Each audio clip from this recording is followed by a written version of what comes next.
Hello, and welcome back to one last video atop the mountain of, atop the very tip of Skyrim, with my notched pickaxe.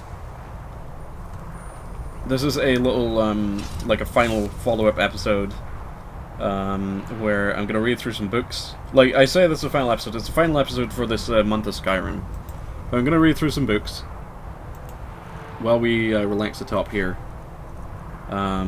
Actually, before I do that, let me just set the audio a little bit. Just so that the wind isn't quite as loud. Right. So, let's start reading some books. What should I start with? There's a lot here. Let's see, 2920 Hearthfire V9. Let's see here. Hearthfire, Book 9 of 2920. The Last Year of the First Era, by Karlovac Townway. 2 Hearthfire, 2920. Gideon Blackmarsh. The Empress Tavia lay across her bed, a hot late summer wind she could not feel banging the shutters of her cell to and fro against the iron bars. Her throat felt like it was on fire, but still she sobbed, uncontrollably, wringing her last tapestry in her hands. Her wailing echoed throughout the hollow halls of Castle Geovis, stopping maids in their washing and guards in their conversation. One of her women came up the narrow stairs to see her mistress, but her chief guard, Juke? I think? Zook? Juke? I guess it's Zook. I think it's a Z. Her chief guard, Zook, stood at the doorway and shook his head. She's just heard that her son is dead, he said quietly. 5 Hearthfire, 2920. The Imperial City, Cyrodiil. Your Imperial Majesty, said the potentate Versidew. Where? Versidew say? Through the door. You can open the door. I assure you, you're perfectly safe. No one wants to kill you. Mara's blood, came the Emperor Remen III's voice, muffled, hysterical, tinged with madness. Someone assassinated the prince, and he was holding my shield. They could have thought he was me. You're certainly correct, Your Imperial Majesty, replied the potentate, expunging any mocking qualities from his voice, while his back-slitted eyes, rolled contemptuously. And we must find and punish the evildoer responsible for your son's death. But we cannot do it without you. You must be brave for your empire. There was no reply. At the very least, come out and sign the order for Lady Regia's execution, called the potentate. Let us dispose of the one traitor and assassin we know of. A brief pause, and then the sound of furniture scraping across the floor. Remen opened the door just a crack, but the potentate could see his angry, fearful face, and the terrible mound of ripped tissue that used to be his right eye. Despite the best healers in the Empire, it was still a ghastly souvenir of the Lady Regia's work in Thurzo Fortress. Hand me the order, the Emperor snarled. I'll sign it with pleasure. 6 Hearthfire, 2920. Gideon, Cyrodiil. The strange blue glow of the Will-o'-the-Wisps, a combination, so she'd be told, of swamp gas and spiritual energy, had always frightened Tavia as she looked out her window. Now it seemed strangely comforting. Beyond the bog lay the city of Gideon. It was funny, she thought, that she had never stepped foot in its streets, though she had watched it every day for 17 years. Can you think of anything I've forgotten, she asked, turning to look back on the royal Kothringi Zook. I know exactly what to do, he said simply. He seemed to smile, but the Empress realized that it was only her own face reflected in his silvery skin. She was smiling, and she didn't even realize it. Make certain you aren't followed, she warned. I don't want my husband to know where my gold's been hiding all these years. And do take your share of it, you've been a good friend. The Empress Tavia stepped forward and dropped from sight into the mists. Zook replaced the bars on the tower window and threw a blanket over some pillows on her bed. With any luck, they would not discover her body on the lawn until morning, at which time he hoped to be halfway to Morrowind. Wow, what? That happened. 9 Hearthfire, 2920. Drigius, High Rock. The strange trees on all sides resembled knobby piles crowned with great bursts of reds, yellows, and oranges, like insect mounds caught fire. The Rothgarian mountains were fading into the misty afternoon. Torella marvelled at the sight, so alien, so different from Morrowind, as she plodded the horse forward into an open pasture. Behind her, head nodding against his chest, Cassier slept, cradling Bosriel. For a moment, Chirala considered jumping the low painted fence that crossed the field, but she thought better of it. Let Cassier sleep for a few more hours before giving him the reins. As the horse passed into the field, Chirala saw the small green house on the next hill, half hidden in forest. So picturesque was the image, she felt herself lull into a pleasant half-sleeping state. A blast of a horn brought her back to reality with a shudder. Cassier opened his eyes. "Where are we?" he hissed. "I don't know," Chirala stammered, wide-eyed. "What is that sound?" "Orcs," he whispered. "A hunting party. Head for the thicket, quickly." Chirala trotted the horse into the small collection of trees. Cassier handed her the child and dismounted. He began pulling their bags off necks, throwing them into the bushes. A sound started then, a distant rumbling of footfall, growing louder and closer. Chirala climbed off carefully and helped Cassier unburden the horse. All the while, Bosriel watched open-eyed. Chirala sometimes worried that her baby never cried. Now she was grateful for it. With the last of the luggage off, Cassier slapped the horse's rear, sending it galloping into the field. Taking Chirala's hand, he hunkered down in the bushes. "With luck," he murmured, "they'll think she's wild, or belongs to the farm, and won't go looking for the rider." As he spoke, a horde of orcs surged into the field, blasting their horns. Chirala had seen orcs before, but never in such abundance, never with such bestial confidence. Roaring with delight at the horse in its confused state, they hastened past the timber where Cassier, Chirala, and Bosriel hid. The wildflowers flew into the air at their stampede, powdering the air with seeds. Chirala tried to hold back a sneeze, and thought she succeeded. One of the orcs heard something, though, and brought another with him to investigate. Cassier quietly unsheathed his sword, mustering all the confidence he could.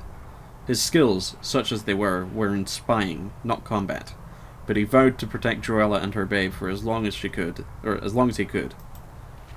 Perhaps he would slay these two, he reasoned, but not before they cried out and brought the rest of the horde. Suddenly, something invisible swept through the bushes like a wind. The orcs flew backwards, falling dead on their backs. Chirala turned and saw a wrinkled crone with bright red hair emerge from a nearby bush.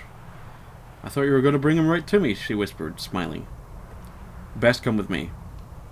The three followed the old woman through a deep crevasse of bramble bushes that ran through the field towards the house on the hill.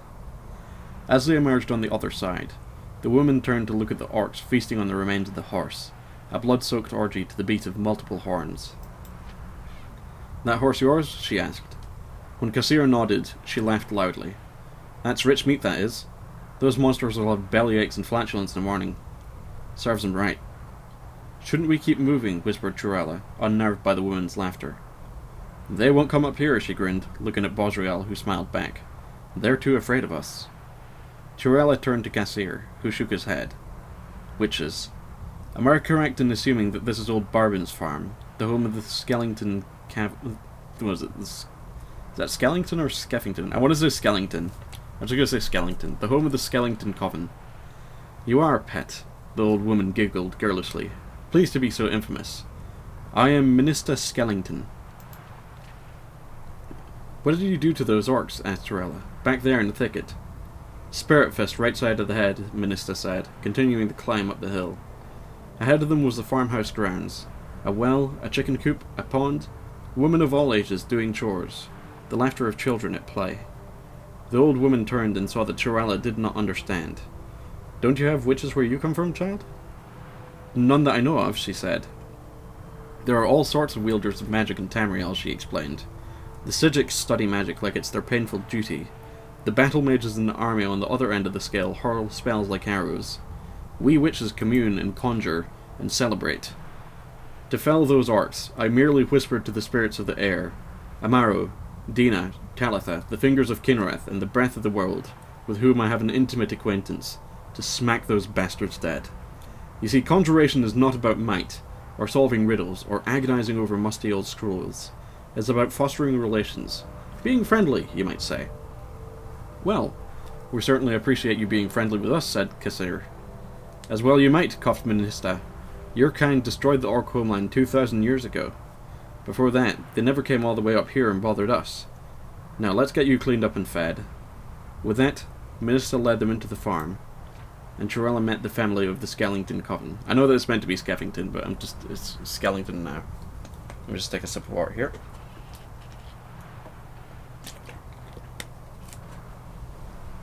"11th Hearthfire, 2920. The Imperial City, Cyrodiil. Ridja had not even tried to sleep the night before, and she found the somber music played during her execution to have a soporific effect. It was as if she was willing herself to be unconscious before the axe stroke. Her eyes were bound so she could not see her former lover, the Emperor, seated before her, glaring with his one good eye. She could not see the potentate Versidue Shai, his coil neatly wrapped beneath him, a look of triumph in his golden face. She could feel, numbly, the executioner's hand touch her back to steady her. She flinched like a dreamer trying to awake. The first blow caught the back of her head and she screamed. The next hacked through her neck, and she was dead. The Emperor turned to the potentate wearily. "Now that's done. He said he had a pretty sister in Hammerfell named Corda." 18th Hearthfire, 2920. Dwinnen, High Rock. The horse the witches had sold him was not as good as his old one, Cassir considered. Spirit worship and sacrifice and sisterhood might be all well and good for conjuring spirits, but it tends to spoil beasts of burden. Still, there was little to complain about. With the Dunmer woman and her child gone, he had made excellent time. Ahead were the walls surrounding the city of the homeland. Almost at once he was set upon by his old friends and family. "How went the war?" cried his cousin, running to the road. "Is it true that Vivec signed a peace with the prince, but the Emperor refuses to honour it?" I realise now that that's a P and not a D. Oops. "That's not how it was it?" asked a friend, joining them. "I heard that the Dunmer had the prince murdered and then made up a story about a treaty, but there's no evidence for it." "Isn't there anything interesting happening here?" Cassir laughed. "I really don't have the least interest in discussing the war or Vivec." "You missed a procession of the Lady Corda," said his friend. "She came across the bay with full entourage, and then east of the Imperial City." "But that's nothing. What was Vivec like?" asked his cousin eagerly. "He's supposed to be a living god." "If Sheogorath steps down and they need another god of madness, he'll do," said Cassir haughtily. "And the woman?" asked the lad, who had only seen Dunmer ladies on very rare occasions. Cassir merely smiled. Chirella Skellington flashed into his mind for an instant before fading away. She would be happy with the coven, and her child would be well cared for. But they were part of the past now, a place in the war he wanted to forget forever. Dismounting his horse, he walked out into the city, chatting of trivial gossip of life in the Iliac Bay. And that's that book. Wow, that's 30 minutes already. Holy shit. What else should I read here? Give me just a sec to have some more water. I'll just open my bottle properly.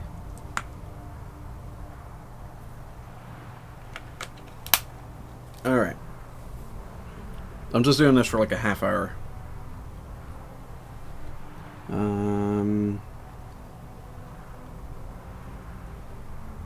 Oh, I know. What about Ruminations on the Elder Scrolls? I only briefly read through this because I had to do that for the quest.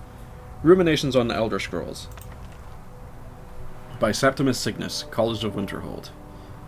Imagine living beneath the waves with a strong-sighted blessing of most excellent fabric. Holding the fabric over your gills, you would begin to breathe drink its warp and weft. Though the plant matter fibres imbue your soul, the wretched plankton would pollute the cloth until it stank to heavens of prophecy. This is one manner in which the scrolls first came to pass. But are we the sea, or the breather, or the fabric? Or are we the breath itself? Can we flow through the scrolls as knowledge flows through being the water? Or are we the stuck morass of sea filth that gathers on the edge? Imagine again, this time, but different. A bird cresting the wind is lifted by a gust and down by a stone. But the stone can come from above, if the bird is upside down. Where then did the gust come from? In which direction? Did the gods send either? Or has the bird decreed their presence by her own mind-making? The all-sight of the scrolls makes a turning of the mind such that relative positions are absolute in their primacy. I ask you again to imagine for me.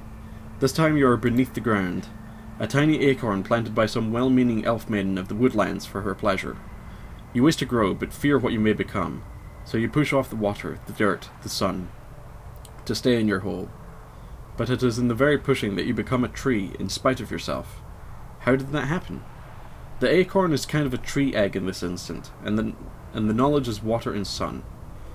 We are the chicken inside the egg, but also the dirt. The knowledge from the scrolls is what we push against to become full-sighted ourselves. One final imagining before your mind closes from the shock of ever knowing. You are now a flame burning bright within a vast emptiness. In time you see your brothers and sisters, burnings of their own in the distance, and along your side. A sea of pinpoints, a constellation of memories. Each burns bright, then flickers. Then two more take its place, but not forever, lest the void fills with rancid light that sucks the thought. Each of our minds is actually the emptiness, and the learnings of the scrolls are the pinpoints. Without their stabbing light, my consciousness would be as a vast nothingness, unknowing its emptiness as a void is unknowing of itself. But the burnings are dangerous, and must be carefully tended and minded, and brought to themselves and spread to their siblings. That was a nice shorter book. Maybe Hearthfire was like one of the... yeah. Although, I'm really curious about that book now. There's like a big story going on there. Let's see, what else here? Dwarves V2.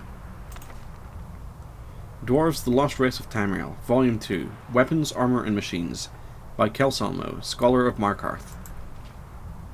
In our previous discussion on the dwarves, or Dwemer in the more correct scholarly terminology, we looked into the properties of dwarven architecture and metallic crafts.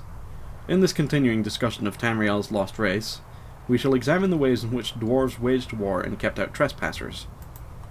Unlike many other cultures still existing today, the dwarves built and relied on increasingly complicated machines for a wide variety of martial tasks, and weapons and armour created solely for the purpose of being wielded by dwarven warriors show remarkably fewer points of progress beyond the basic designs. Let us begin by analysing those basic weapons and armours. Anyone who has held a dwarven axe or worn a dwarven helmet can testify as to the ancient, everlasting quality of dwarven craftsmanship. Weapons do not deviate too greatly from their base function. Dwarven swords pierce through light armours with incredible effectiveness, owing primarily to the remarkable sharpness of the tempered dwarven metal, and owing to a far lesser extent to its simple, double-edged design. Compare and contrast a sharp, angular dwarven dagger to a curved elven blade, and it becomes a small logical leap to say that dwarven weaponsmiths relied almost exclusively on creating quality materials first, and merely allowed the form of those materials to flow from the method that weapon was intended to kill people. As a culture that built almost exclusively underground, it's no surprise that dwarven armours are built to withstand incredibly heavy blows. Again, the fact that they are also resistant to being pierced by arrows or small blades, sorry, stumbling over my words, is more of a testament to superior dwarven metallurgy over superior dwarven armour smithing. But it would be erroneous to thus conclude that dwarven smiths did not take the manufacture of their weapons and armour very seriously. Every piece of warcraft I examined show a remarkable amount of unnecessary detailing and personalization that is just as evident today among the most ardent blacksmiths. Gonna take another sip.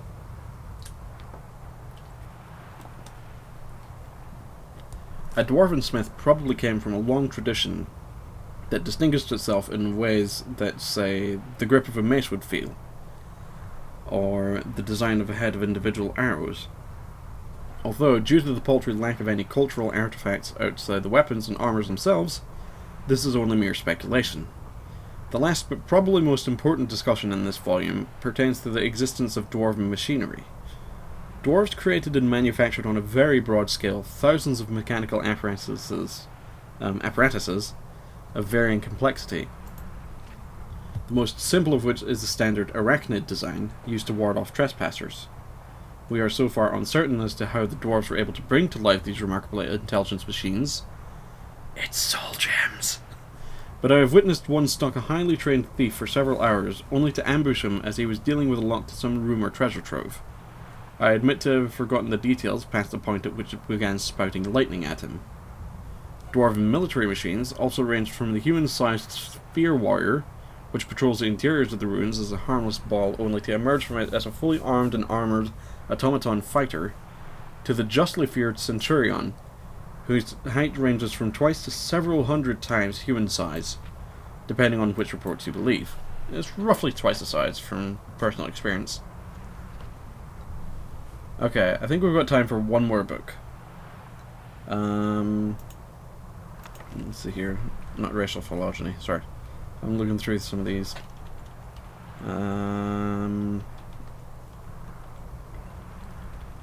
Let me try Response to Bero's Speech. This is a destruction training spell book, or skill book even. Response to Bero's Speech by Malvisir, Battle Mage. On the 14th of last seed, an illusionist by the name of Berivar Bero gave a very ignorant speech at the Chantry of Julianos in the Imperial City. As ignorant speeches are hardly uncommon, there was no reason to respond to it. Unfortunately, he has since had the speech privately printed as Bero's Speech to the Battle Mages, and has received some small, undeserved attention in academic circles. Let us put his misconceptions to rest. This sounds like an argument on the internet already. Bero began his lecture with an occasionally factual account of famous battle mages, from Zurin Arctis, Tiber Septime's Imperial Battle Mage, to Jagar Tharn, Uriel Septime the 7th's Imperial Battle Mage.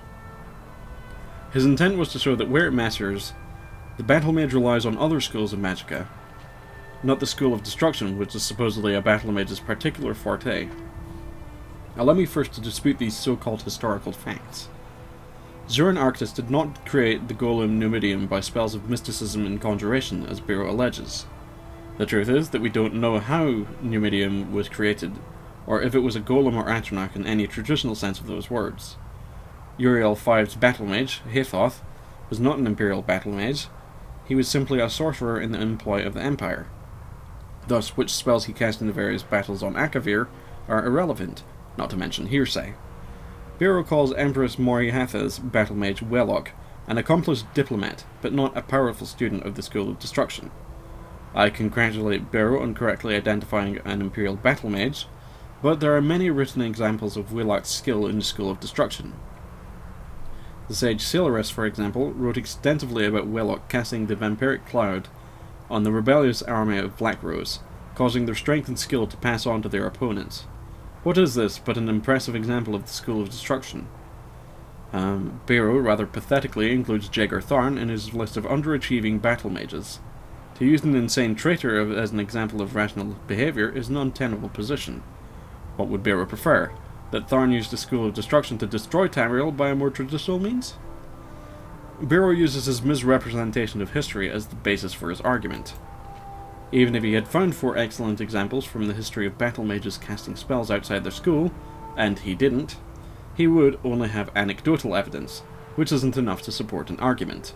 I could easily find 4 examples of illusionists casting healing spells, or Nightblades teleporting. There's a time and a place for everything.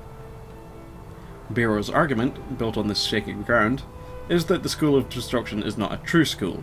He calls it narrow and shallow as an avenue of study, and its students impatient, with megalomaniacal tendencies. How can one respond to this? Someone who knows nothing about casting a spell of destruction, criticizing the school for being too simple. Summarizing the School of Destruction as learning how to do the maximum amount of damage in the minimum amount of time is clearly absurd, and he expounds on his ignorance by listing all the complicated factors studied in his own School of Illusion. Allow me in response to list the factors studied in the School of Destruction. The means of delivering the spell matter more in the School of Destruction than any other school, whether it is cast at touch, at a range, in concentric circles, or cast once to be triggered later. What forces must be reined in to cast the spell, fire, lightning, or frost? And what are the advantages and dangers of each? What are the responses from different targets, from the assault of different spells of destruction? What are the possible defenses, and how may they be assailed? What environmental factors must be taken into consideration? What are the advantages of a spell of delayed damage? Bero suggests that the School of Destruction cannot be subtle, yet he forgets all about the curses. He forgets about all the curses that fall under the mantle of the school, sometimes affecting generation after generation in subtle yet sublime ways. The School of Alteration is a distinct and separate entity from the School of Destruction, and Bero's argument that they should be merged into one is patently ludicrous. He insists, again, a man who knows nothing about the schools of alteration and destruction is the one insisting this. That damage is part of the changing of the reality dealt with by the spells of alteration. The implication is that levitation, to list a spell of alteration, is a close cousin of shockbolt, a spell of destruction. It would make as much sense to say that the school of alteration, being all about the actuality of change, should absorb the school of illusion, being all about the appearance of change. It certainly isn't a coincidence that the master of the school of illusion cast this attack on the school of destruction. Illusion is, after all about masking the truth. Jesus, I could feel the salt in that one. I'm sorry, but... Right. So that's been 25 minutes. That should be a nice little wrap-up point. Let's just admire the view from Skyrim again. This is nice. This is nice. And we've also got Parthenax chilling out down there. I think I want to stay up here forever, actually. I'm going to get this ebony ore while I'm here. I don't know why I'm doing this. I'm just... just wrapping it up.